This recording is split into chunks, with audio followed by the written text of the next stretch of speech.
Look at that. Puro snow. It's snowing outside. At ito na nga yung asawa ko ay pinaglilinis ko. Pinagbabacuum ko dito sa bahay. Sa farm. Kasi hindi naman namin ito inuwian. Madalang lang.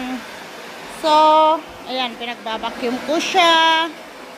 At ito yung ano. Ayan o. Nag-snow pa sa labas. And then, ito ako, sexy. At ito yung aming kusina. Oh, pasensya na kasi napakakalat. Dahil ngayon lang kami bumisita ulit dito sa farm. Ito yon. Pag lumabas ka, ito siya. Paglabas mo, ay snowing! Snowing. Kaya dito lang kami sa loob. And then, ito yung isang kwarto ginawa kong bodega. At ito naman yung aming bathroom.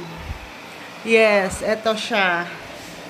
And then, ito yung room namin. Pero hindi naman namin natutulugan ito. Kasi nga nandun kami nakatira sa yung wall kung saan ako nag-aaral. Kung saan siya nagwa-work, malayo. Ito pa rin, bintana pa rin to. Ayun, ito yung backyard. Yan, nag-i-snow pa sa labas. And, ayan lang. So, ayun yung asawa ko. Okay, Yobo, cleaning. Chuayo? Okay.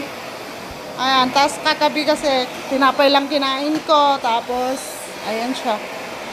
Ito ay dating gusto ko nang ibenta. Sabi ko sa asawa ko, ibenta mo na kasi nga hindi naman tayo nakatira doon.